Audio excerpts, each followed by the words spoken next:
Hi, everyone, and welcome to 21 Journeys. It's so exciting to be here with Miriam Carr. Hi, Miriam. Hello. Oh, it's just awesome. So in 21 Journeys, we meet women who have been and continue to be on a healing journey. And their work is bringing beautiful, beautiful healing to the world.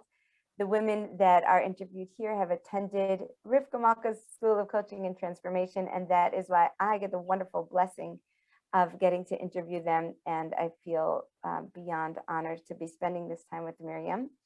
And just a little bit, pardon me, a little bit about Miriam. Miriam is a health and wellness coach, and she also has a tremendous compassionate expertise in the realm of eating disorders. She's got awesome things to say. You may have seen her on LinkedIn. She's an incredible writer, and just the way that she understands the battle with food is it's got humor in it. It's wonderful. But today I want to talk about you, Miriam, and just kind of share your message with the world. And there's always something that connects in our journeys. So all yours. Thank you so much, Rivka Malka. It's really special to be here. I have such a special place in my heart for you and for the school that only Hashem could know about in the depths. My journey began long time ago as a teenager, but what I want to say is that I was not aware that I was on a healing journey. Like, I feel like the term healing journey has become popular these days. Thank God everyone is aware that there's things like mental health and there's coaching now. There's so many modalities of healing and there's so many therapies and coaching. So I was not aware, even a few years ago. I definitely wanted to heal and I wanted to grow. But I wasn't really aware that I was on a healing journey officially. So that healing can be very organic. And thank God that I found Rivka Malka School through like a promotion somewhere. I wasn't out looking for anything, but Hashem sent it to me. So I'm really grateful that that happened. My background is in Jewish outreach. So I always felt that the Torah and our history and our everything that we are as Jewish people contributes to my growth. And I was always going along with the growth that the Torah was offering me. And I always wondered, what was the connection between doing and feeling what I knew to be so true in my soul? I came to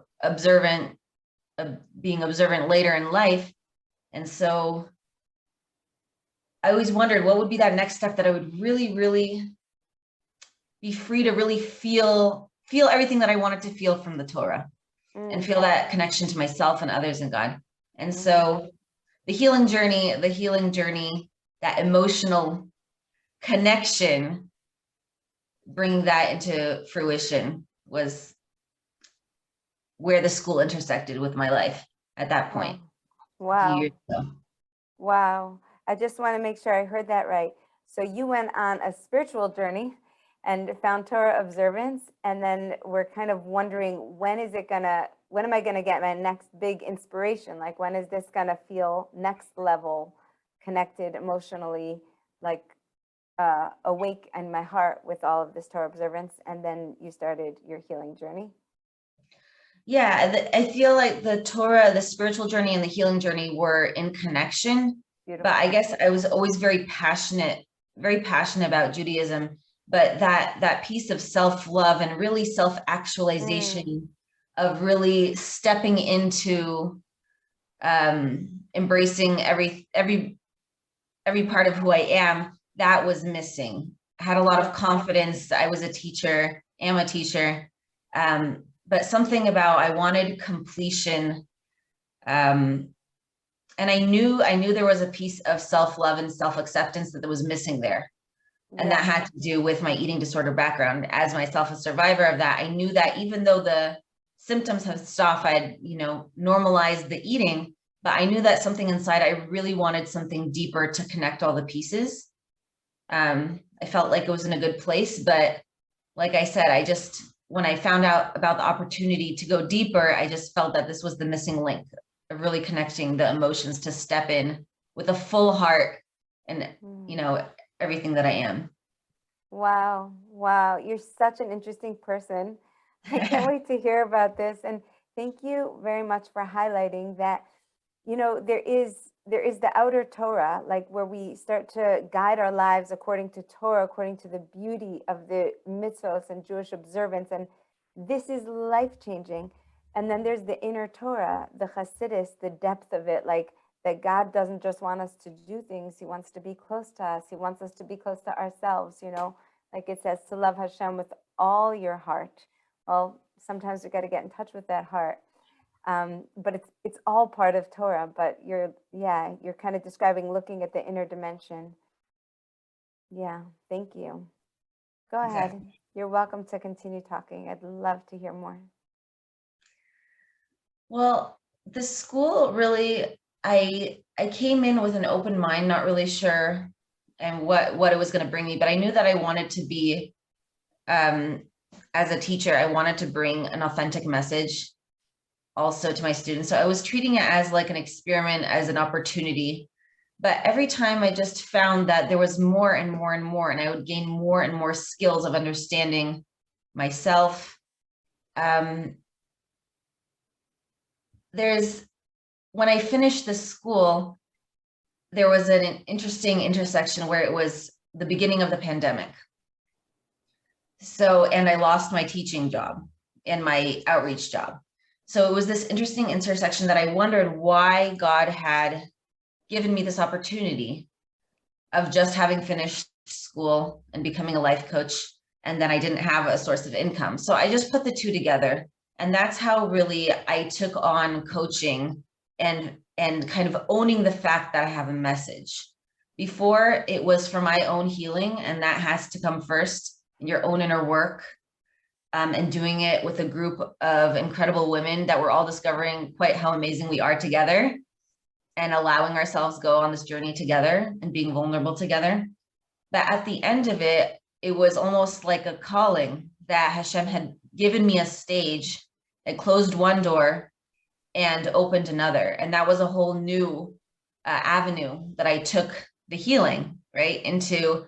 How am I going to bring all that I've had for myself and I've given to others on an individual level? What message do I really have to share? How am I going to put myself out there? So that's when that began. Wow. I love how you see life. Like the pandemic happened, you lost your job, and what you saw was an opportunity. I just want to acknowledge that's an awesome way to look at life. Yeah, and if anyone's listening there, like, yay for you if you have had a moment where you saw that, like, there's potential, even in, like, not even especially in the loss, like something new is meant to grow here. Miriam, you mentioned your message. I would love to hear your message. So my message is that we are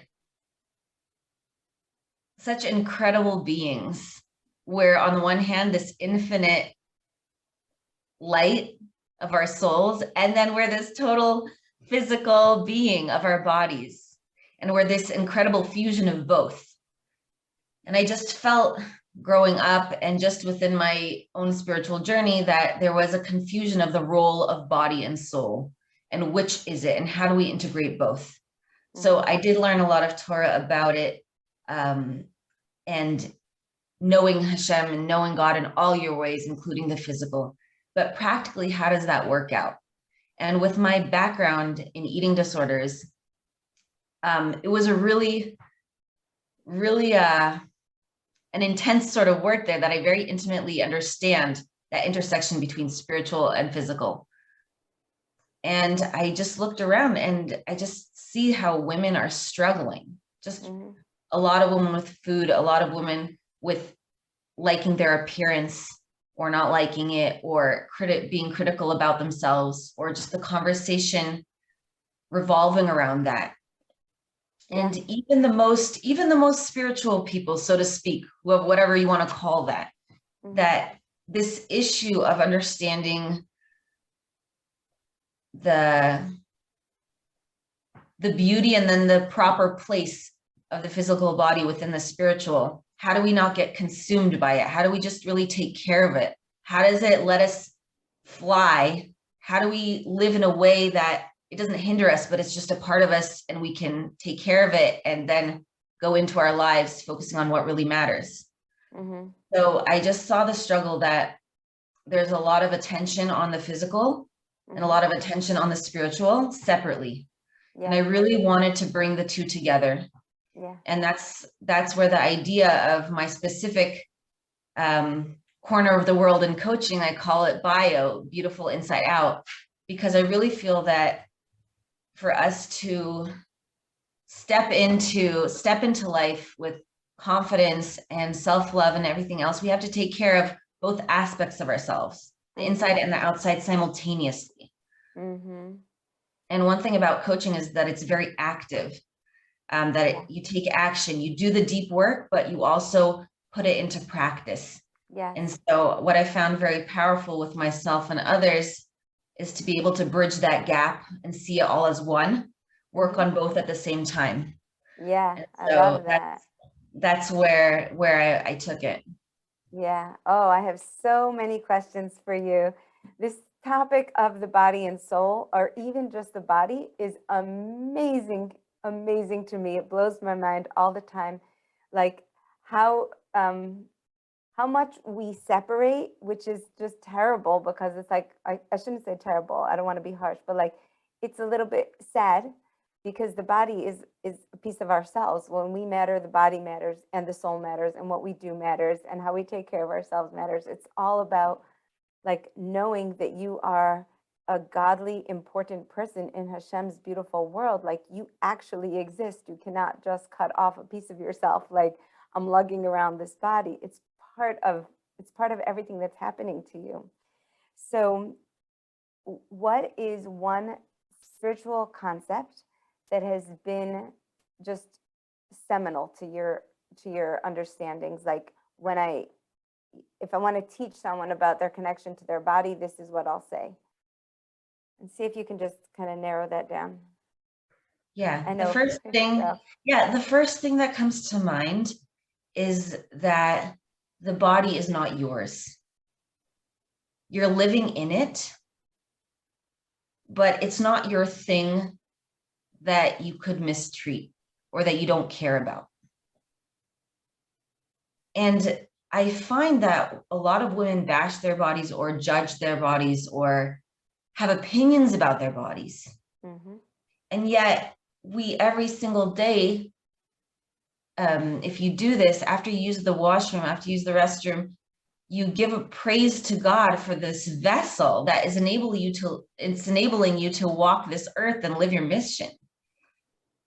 So this interesting dynamic of I'm taking credit or I'm taking the blame for how my body is turning out.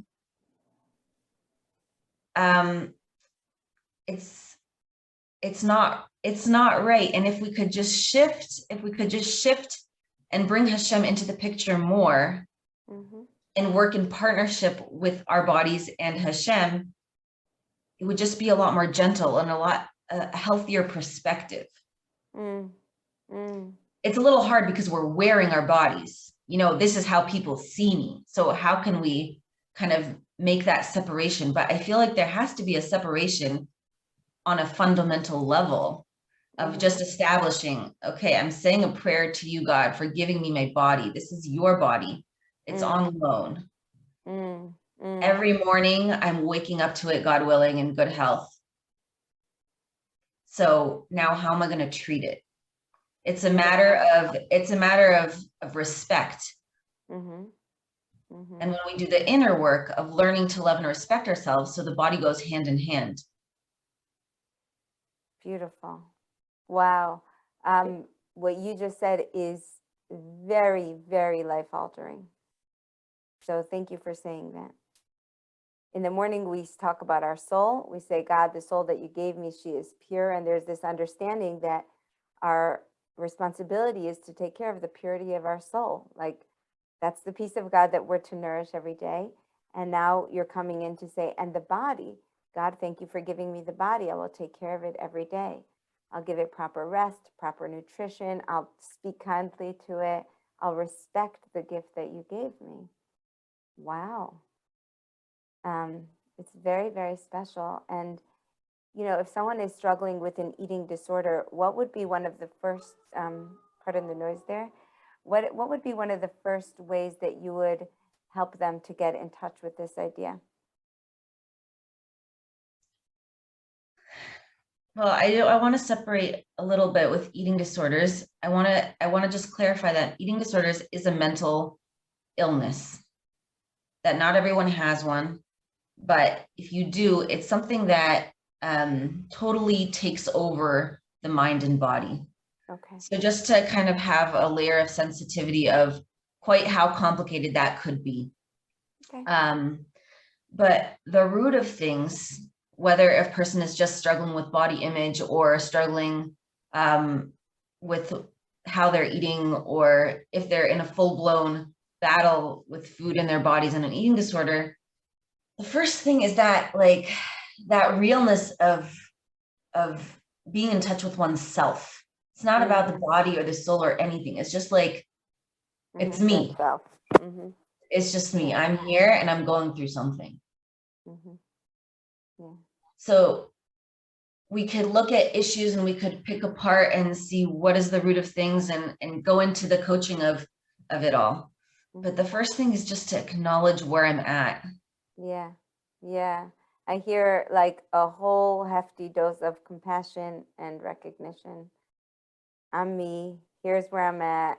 Here's what is happening to me. There's a me in here. Yeah.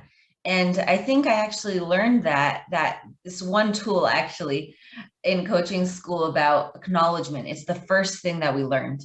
Simply to, it's almost like active listening, but somehow deeper. You know, everybody knows about active listening, but acknowledgement is something that you're really witnessing the other. So the first step in healing or understanding what's going on with yourself is just witnessing yourself. Yeah. And so we're just so scared of ourselves and so scared to feel and so scared to look. Yeah. There's a beautiful quote by a psychologist that her name is escaping me right now, but she talks about like people being scared to look under the bed. And like it's dark and who knows what's under there. But she talks about how fireflies live in the dark. And it's just this bravery of, you might not be ready to look into the dark, and that's okay. I'm a big proponent. I feel it's important to give people space to step into looking in the dark. You know, if you're petrified, so maybe take a gentle route, just do what you can, you know, or maybe that's when somebody else has to really hold you there. But the first step is just being with oneself, to be able to witness yourself. Yeah, that bravery to just be with yourself. Okay, well, if you're listening to this, let's have a moment of acknowledgement. You can acknowledge who you are in this moment. Literally take a look around you, see how who you're being is a kindness to the world or to those that you love. See how who you're being is brave in the face of your circumstances. See how who you're being is a special light in this world that nobody else in the entire world has. And see how the next choice that you make matters. Acknowledge your importance. That's awesome. Okay. All right.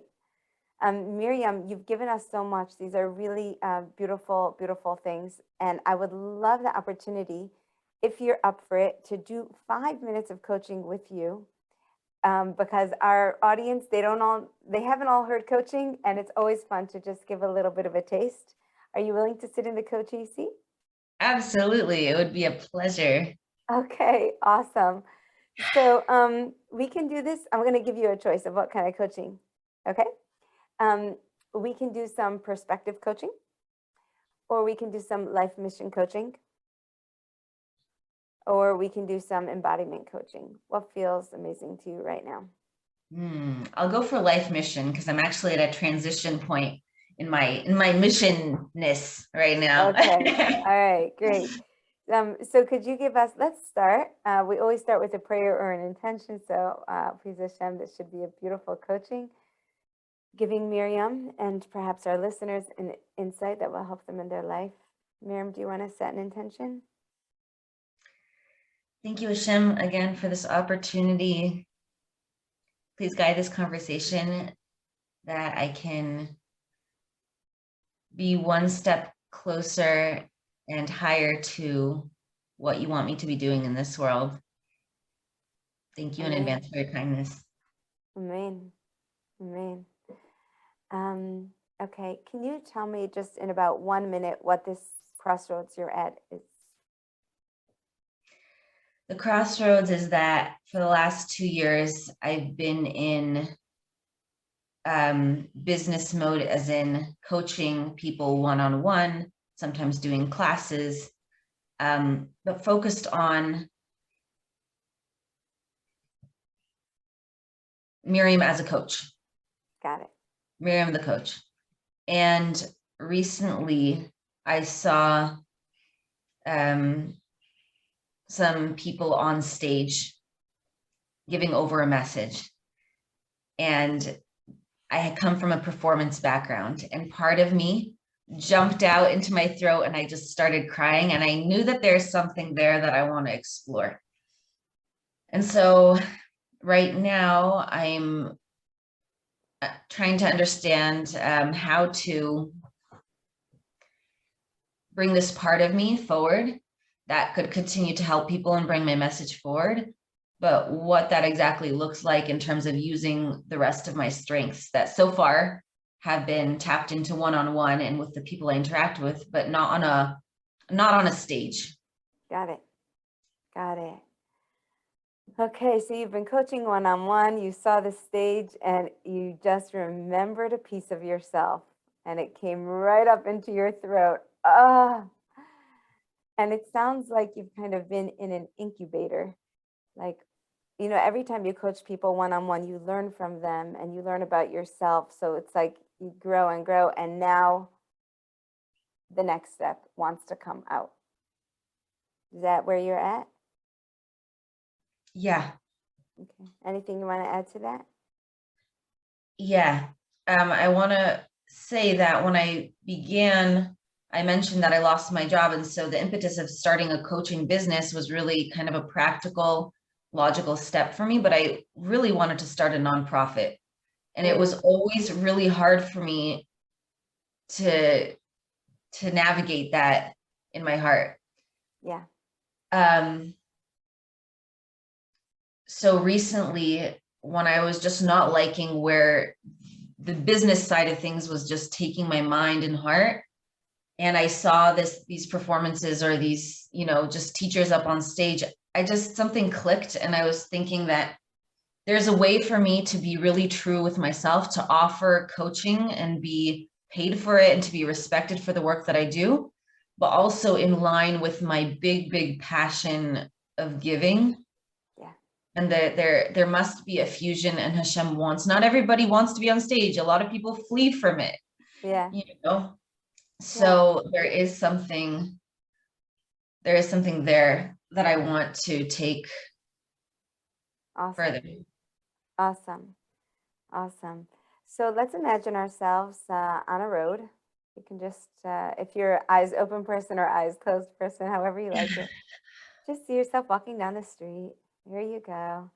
Sun is shining, wind feels amazing, and up ahead of you is a theater. And it says at the top of the theater, Miriam Carr with her message of wellness. Okay, there it is. And you just go ahead and open the door to the theater, walk in, and you're watching right now a dress rehearsal. So there's nobody in the audience, and you're watching Miriam Carr on the stage getting ready. And what do you notice about her? She's so alive. Yeah. She's speaking, she's jumping, she's dancing, she's singing. Yeah.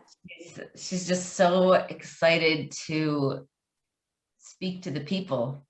Whew. All right. And who's around her? Who else is there with her backstage in this dress rehearsal?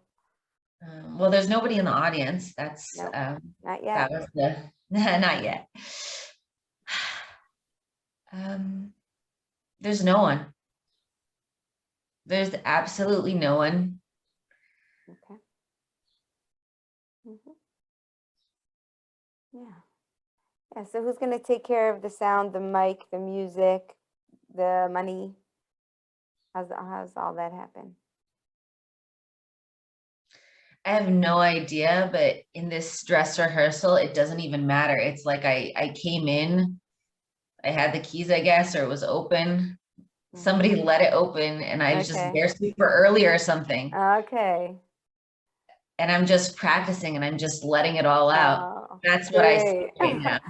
Oh, I love it. So this is not the dress rehearsal for the show. This is the dress rehearsal of Miriam being Miriam. It's like first you're getting into Miriam and then you'll practice like all the technicalities of the show. Oh yeah. Yeah, we didn't get to Okay. that yet, but I can go there.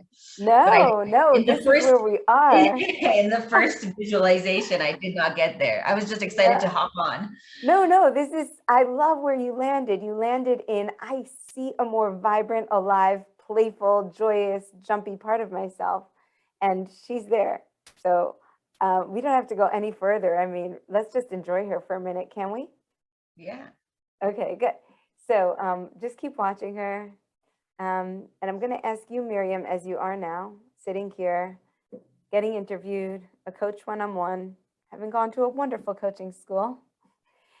You are going to climb up on that stage and meet that other Miriam. Okay. Just describe this interaction. Like, how does she see you? The Miriam on stage, how does she see me? Yes. Ah! Okay. So excited. Yeah. Yeah. It's a total fusion. It's like we're fusion. cheering each other on. Amazing. Amazing. And what are her words of encouragement to you? And what are your words of encouragement to her?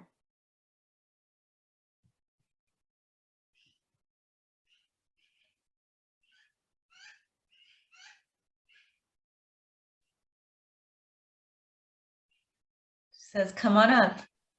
Mm. Be here. Mm-hmm. You got this. Mm.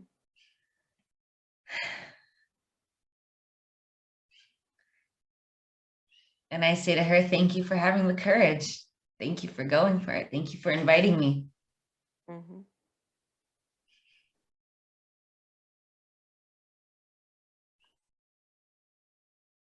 Yeah. Yeah. It's so beautiful. You received an invitation to your own courage. And that's all it's going to take to fuse with yourself and get up on that stage.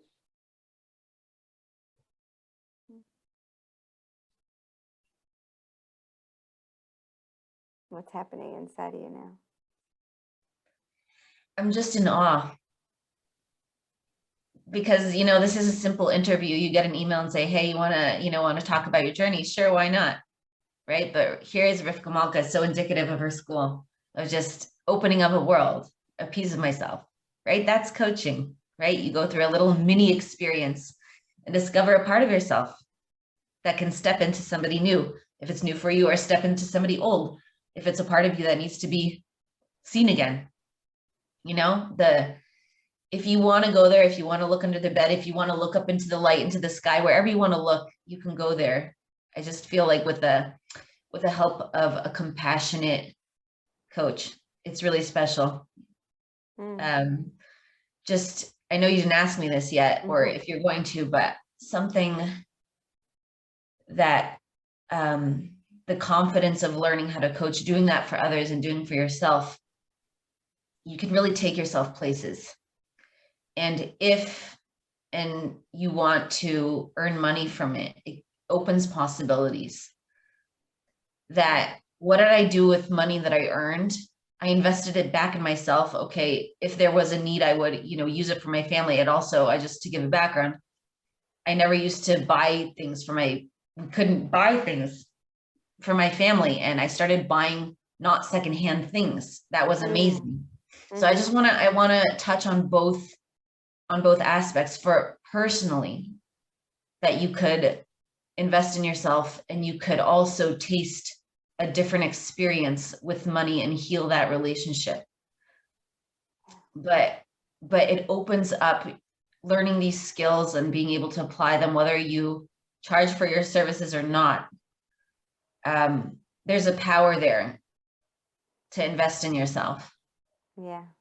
Wow. I'm in awe, Miriam. I'm in awe that who you are is, the minute you feel an opening, your desire is like, everyone should have this opening. That's like the generosity of your spirit. That's why you're a stage person.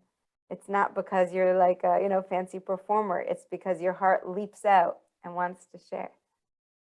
Yeah. And I guess that's the bridge of, until everybody figures out their money blocks and what are they going to pay for and everything else like that, to be able to give in a way that's giving to all. That's where I'm going right now. Awesome. Awesome. Whew. You got me a little emotional there. Yeah, I wish I had tissues. Where are they? I should have brought them for the coaching session. Come on. Yeah, it's funny because people think of emotional as sad, but it's actually very emotional to like break open the heart that wants to dream bigger. It's really a soul, like a soul opening. Like, yes, I am meant to do that. There's an ache in there. Like, I've been waiting.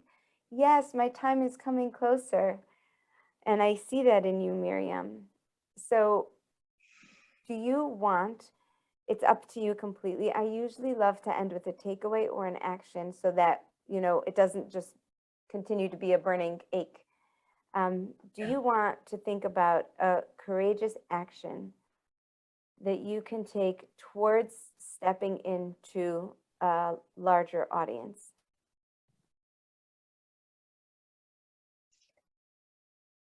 Yeah. The first step when I was in business school is my coaching buddies, and something really amazingly supported. They just called me out. They said, Miriam, just get up on the mic, just say stuff, just do it. And there's something about, taking the mic.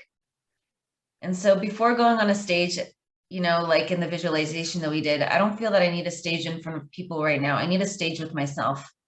Yeah. And to really own what I have to say. And, bring it up to God and see how that all flows. And after I could have that experience of taking the mic for myself, then I could bring in a stage. Amazing. And where is that going to be? That's going to be right now after the call. Okay. Okay, right here. Right now, she's got her mic. She's going to speak. I got the mic right now. And okay. I have a challenge for you. Ready for a challenge? Whenever a coach gives a challenge, you could say yes, you could say no, or you could say counter offer. I'm going to challenge you. Take it or leave it. It's a gift, but you could change it. To give yourself 15 minutes on the mic, 15 minutes of courageous Miriam on the mic, and send me the file. Okay, I'm taking it. Are you taking it? Okay, virtual handshake. I can't wait to hear. Awesome. Thank you, Rivka Malka, for this opportunity.